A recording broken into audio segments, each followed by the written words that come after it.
Hello guys, আসসালামু আলাইকুম। কেমন আছেন? আশা করছি যে যেখানে আছেন অনেক অনেক ভালো আছেন। বন্ধুরা, আপনাদের সবাইকে আরও একবার আমন্ত্রণ জানাচ্ছি চ্যানেলের নতুন আরও একটি ভিডিওতে। বন্ধুরা, ফাইনালি বাংলাদেশ মার্কেটে লঞ্চ হয়েছে স্যামসাং গ্যালাক্সি জেড ফোল্ড 4 এবং জেড ফ্লিপ 4 ফোনটি। আজকের ভিডিওতে আমরা মূলত স্যামসাং গ্যালাক্সি জেড ফ্লিপ 4 ফোনটি নিয়ে কথা বলব।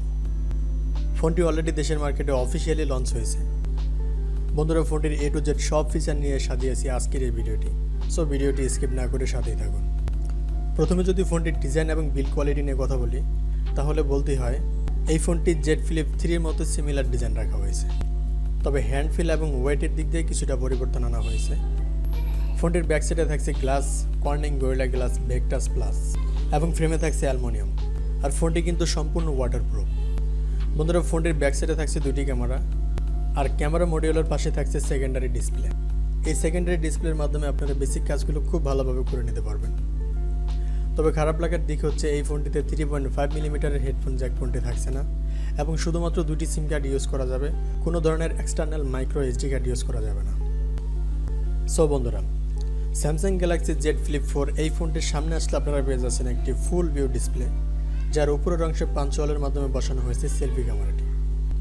আর ফোনটির ইন ডিসপ্লেতে থাকছে ফিঙ্গারপ্রিন্ট সেন্সর, যা যথেষ্ট ফাস্ট এবং অ্যাকুরেট। ফোনটি আপনারা বেশ কয়েকটি কালার ভেরিয়েন্টে পেয়ে যাবেন, যেমন ব্ল্যাক, হোয়াইট, ব্লু এবং ইয়েলো। বন্ধুরা, এবার যদি ফোনটির ডিসপ্লে নিয়ে কথা বলি, তাহলে এই ফোনে থাকছে 6.7 ইঞ্চির একটি foldable dynamic AMOLED 2x panel, যেখানে থাকছে 120 হার্জের রিফ্রেশার এবং HDR10+ সাপোর্টেড। এই ডিসপ্লেটি একটি ফুল এইচডি প্লাসের ডিসপ্লে, যার রেজুলেশন 1080x2400 পিক্সেল, এবং এছাড়াও এই ডিসপ্লেতে থাকছে 426 ppi ডেন্সিটি। বন্ধুরা, এই ফোনের ডিসপ্লের আরও একটি ভালো ব্যাপার হচ্ছে এই ফোনে থাকছে 1200 নিটস পিক ব্রাইটনেস, যা সরাসরি রোদের আলোতে ব্যবহার করলে কোনো ধরনের ব্রাইটনেসের ঘাটতি পাবেন না। আর ডিসপ্লেটি ডাইনামিক অ্যামোলেড প্যানেল হওয়ার কারণে ব্যাটারি ব্যাকআপ খুবই ভালো পাবেন, আর ডিসপ্লেতে যে কোনো কন্টেন্ট প্লে করলে কোনো ধরনের শার্পনেসের ঘাটতি পাবেন না। বন্ধুরা, এবার যদি ফোনটির সফটওয়্যার এবং পারফরমেন্স নিয়ে কথা বলি, তাহলে এই ফোনে থাকছে অ্যান্ড্রয়েড 12, যার ব্যাকএন্ডেতে থাকছে One UI 4.1.1 এবং চিপসেট হিসেবে থাকছে কোয়ালকম স্ন্যাপড্রাগন 8+ Gen 1, যা একটি 5G চিপসেট। এই চিপসেটটি মূলত 4 ন্যানোমিটারের আর্কিটেকচারে তৈরি করা একটি অক্টাকোর প্রসেসর, এবং জিপিইউ হিসেবে থাকছে Adreno 730। Adreno 730 এই জিপিইউটি খুবই পাওয়ারফুল, যার ফলে আপনারা যে কোনো লেভেলের গেম মিডিয়াম এবং হাই সেটিংসে খেলতে পারবেন। গেম খেলার সময় কোনো রকমের ল্যাগ বা ফ্রেম ড্রপ হবে না। এছাড়াও মাল্টিটাস্কিং এবং ভিডিও এডিটিংয়ের মতো কাজগুলো খুব ভালোভাবে করতে পারবেন। বন্ধুরা, ফোনটি বাংলাদেশ মার্কেটে একটি মাত্র র্যাম ভ্যারিয়েন্টে লঞ্চ হয়েছে 8GB র্যাম, তবে দুইটি স্টোরেজ ভ্যারিয়েন্টে লঞ্চ হয়েছে 128GB এবং 256GB। বন্ধুরা, এবার যদি ফোনটির ক্যামেরা সেকশন নিয়ে কথা বলি, তাহলে এখানেও থাকছে এক বিশেষ চমক। ফোনটির ব্যাক সাইডে থাকছে দুইটি ক্যামেরা, যার মেন সেন্সর হিসেবে থাকছে 12 মেগাপিক্সেলের একটি ওয়াইড সেন্সর, যা f1.8 অ্যাপারচার, আর এই সেন্সরে থাকছে OIS, যার মানে হচ্ছে অপটিক্যাল ইমেজ স্ট্যাবিলাইজেশন।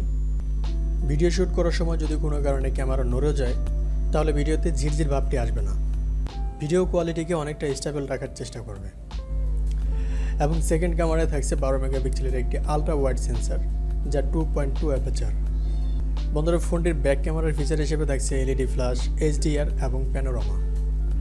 আর ব্যাক ক্যামেরা দিয়ে আপনারা সর্বোচ্চ 4K-তে 60 FPS পর্যন্ত শ্যুট করতে পারবেন, এবং 1080-তে 240 FPS পর্যন্ত শ্যুট করতে পারবেন।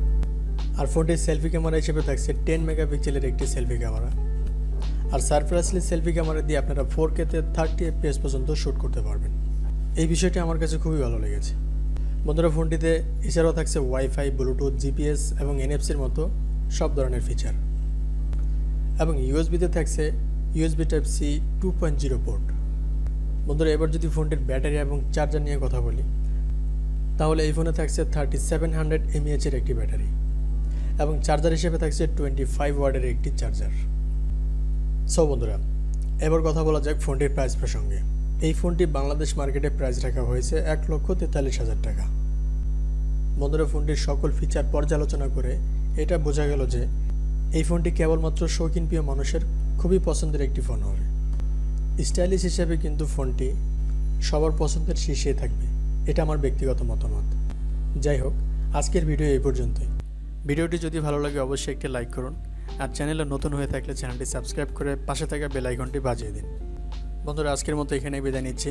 দেখা হবে পরবর্তী কোনো ভিডিওতে। সে পর্যন্ত ভালো থাকবেন। আল্লাহ হাফেজ।